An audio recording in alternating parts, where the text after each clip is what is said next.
cabdiqaadir cumar horiye uu ka mid yahay alhabuurka da'da yar ee Somaliland ee magaalada Hargeysa. cabdiqaadir waxa uu noo sheegay in uu hayo qiso xanuun badan oo ka dhacday magaalada Hargeysa, qisadaas oo ah wiil magaalada Hargeysa darteed jacayl ugu dhintay. cabdiqaadir bar ku soo dhawow. qisadaasi niyo qisadeedu xanuun badan bay ahayd. dabadeeto inan buu jeclaa aduu in muddo ay wada socdeen. dabadeeto qisada imigayadoo kooban haddii aan ku dul maro, inankii iyo inantii waxay muddo wada socdaanba inantu ilaan waxay jeclayd inan kale jeclayd. dabadeeto wuxuu sameeyey inankii ayaa inantii waxay in muddaa wada sheekaystaan oo wada socdaan oo ay dareenka dhabtaa wada wadaagaan. ayaa maalin maalmaha ka mid a waxa dhacday inuu yidhaahdo inay tidhaahdo aroos baan tegayaa. dabadeeto arooskee tegaysaa waa ka ku yidhi waxaan tegayaa bay ku tiri aroos la yidhaahdo aroos ku yaalla magaalada kabalkeeda ama magaalada dhinaceeda koonaha koonfureed. dabadeed arooskii markii ay qabatay ay arooskii ka timid ayaa waxa dhacday inankii inuu inantii ku yidhaahdo ay ku tidhaahdo arooska horta ii fasax bay ku tiri. dabadeeto aduu waxay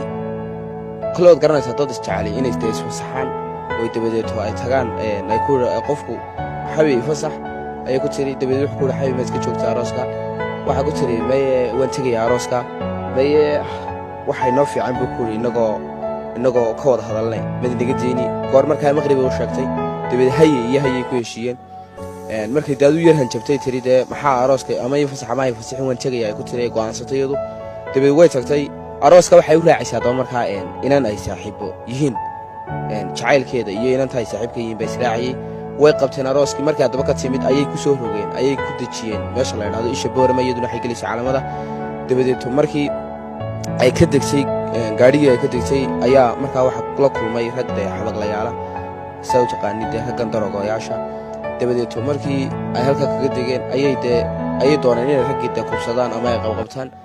way ka badbaaday way ka baxsatay. dabadeeto aduu shalmadeedii markaa yara taataabteen way la hadashay isagiiba la hadashay waxa ku tiri maanta haddii aad nafteeda badbaadin kartid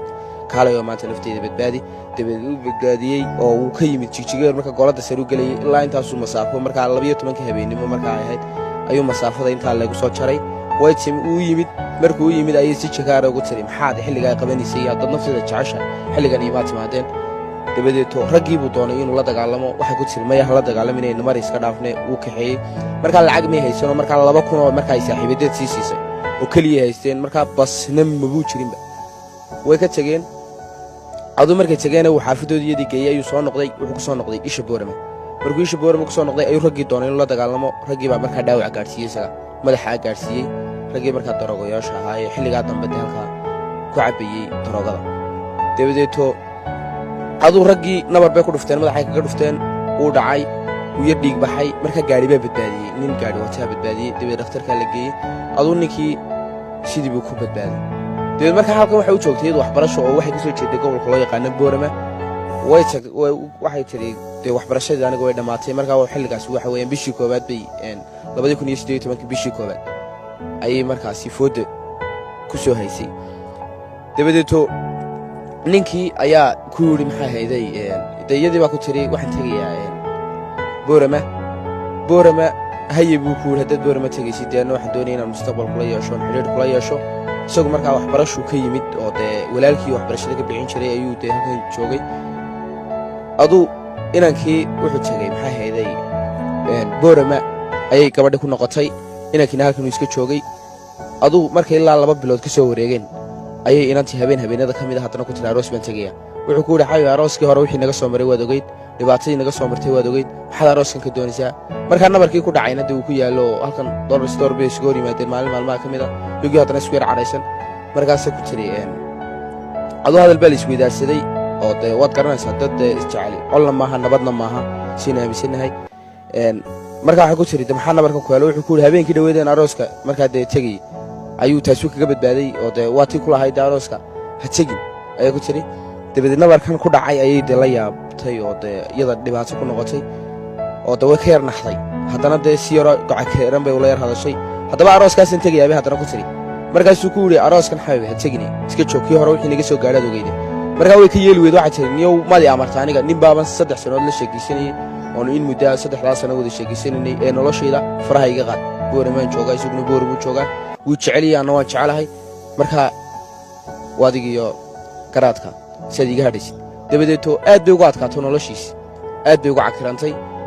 17 habeen baanu markaa 2 indhood isku keenin markii dareenkaa loo sheegay waa annagana nala wadaagin ugu yidhi niyo ma jacaylkaygaba qofkan ila hadlaysa mise qof kale liigu dhiibay aduu inantii way inankii uu xanuunsaday 17 habeen buu seexan waayey aduu waxbuu cuni waayey dee aduu dheef iyo dhuuni midna wuu cuni waayey dabadeetoo maalin maalmaha ka mid a ayaan anigu tegey oo intuu ii yeedhay u tegey dabadeed wuu iga sheekeeyey qisadan isagoo xanuunsanaya markaa dabadeed wuxuu igu niyo saaxiib dee arrinkaasaa igu dhacay waan xanuunsanayaa niyow inantii baa weli aad niyaddayda ka bixila oo yarteed baan u murugoynaya aan u dhibaataysanaya oon u silcaya markaasi niyo waxaan sameeya ma garanaya laakiin ilaahay ayaan u go'aya haye waan ku uri ilaahay dee ha ku caafiya saaxiib laakiin dee 100 hablood ee hareerahaaga jooga ee ku jecel ee ku danaynaya ee dadkaagiya iyaguna taasuun kula mida maxaad iyada kuwaaba dee u gursan weyday ama dee aad xiriir ula samayn weyday wuu iga yeeli waayo oo wuxuu igu yidhi niyow dee haddii wuxuu idhi qof aan jeclaaday qofkaasina aan ku kalsoonaaday oo nafteyda ku aaminay qof labaad kuma aamini karo oo tan horaabaan la ildaranahay buu igu yidhi sidii buu inankii ku xanuunsaday inankii baan haddaba aabbihii baan u sheegay qisadii oon la wadaagoon ku idhi adeero inankaaga dee dareenkaasa hayay wuxuu igu yidhi odaygii igu jawaabay cabdiqaadir oo adeer dee maman isku ciyaaraynaa inankayga dee jacaylma haye dabadeed wuxuu yidhi inankayga jacaylma haye markuu sida haddaba igu yidhi ayuu odaygii doonay inuu inantii asxaabtaydii weydiiyo u idhahday inantan xaggee degantay boorama laga soo raadiyey inantii waa la soo helay inantii markii la soo helay uu odaygii u tegey ayuu ku yidhi adeer wax halaalo waxa hantidayda markuu inankiina xaaladdiisu ay sii xumaatay kolba dhakhtar la geeyo ayay wax halaalo waxa hantidayda waxaan kugu wareejinayaaye inankayguun maanta ii badbaadi dabadeeto waxay ku tidhi ma badbaadinayo laakiin aanu nin baaba 2 wiig ka bacdi aan la ballansanahay oo imehersanaya markaa aad iiga raalli adeer wuxuu ku odaygii doonay inuu cagaha ka dhunkado odaygii aflagaadiisa waxaa ku tidhi odayahow cagaha uraya dib iiga baydh aduu qisadaa xanuunka badan ayay dee maasadan ay ka dhalatay inankii haddaba maalintaa wuxuu igu yidhi niyo haddaan bisha 6aad gaadho 2018 bisha 6aad haddaan gaadho oo haddii aan noolaado haddii laakiin aan ka horreeyana allahay naxariista ii soo duceeya qisadaydana sii faafi gaadhsiin marka inankii qisadii miyuu u dhintay barxaaladiisa nago qisadaasuu inankaasi u dhintay inankaasi dee in muddaa darteed buu dee u murugaysnaa markii dambe dee aduad garanaysaayo dee qofku hadduu seexan waayo warwaro uu indhaha 2 indhood isu keeni waayo uu dee seexan waayo waxba cuni waayo aduu dawaad garanaysaa barxaaladiisa siduu noqonayo dee inankii sida qisadaasu ayaa unboo sabab ahayd inuu ku dhinto ilaahayna dee uga waday inuu ku dhinto jacaylka sharci baan inooga olin in lagu dhinto iyo inaan lagu dhiman boodharii baa ugu dambeeya la odhanaya qof kasta laakiin isaga xataa markuu ila wadaagay wuxuu igu yidhi de waxa la odhan doonaa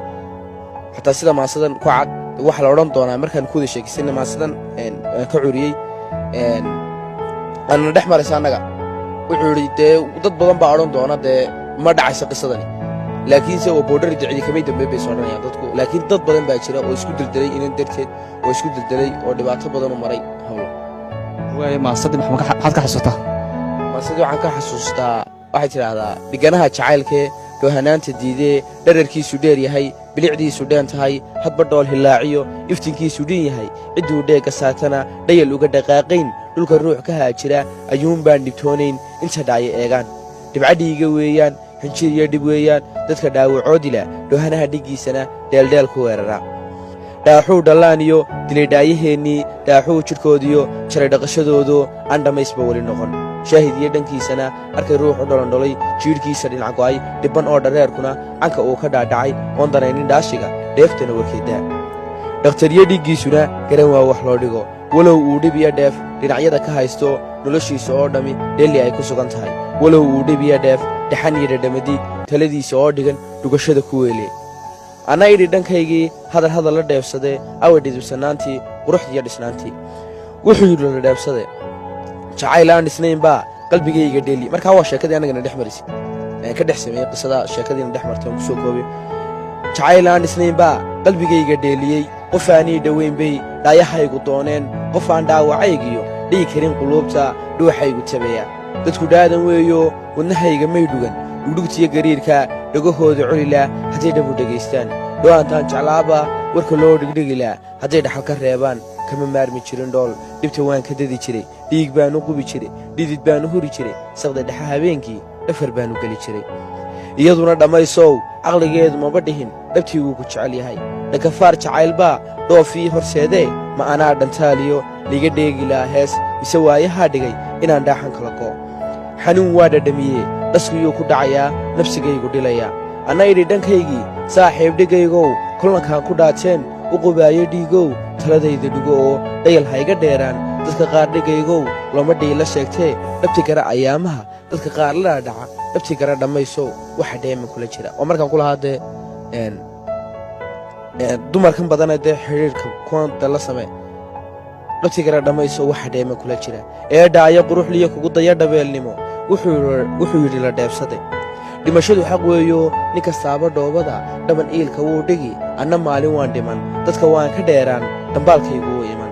saaxiib dhigaygow masalooyin dhaadheer tixa aan dhammaanayn dhaxal iigu dayro dhadhasii ilmada qayb tay dhaaya quuteen saaxiib dhigaygow anigaa dhabtii lumay mari laami dhooqaa dhexdan ruuxa iga jaray dhidig raaciyaanahay dhuuxiyo lafaha qaar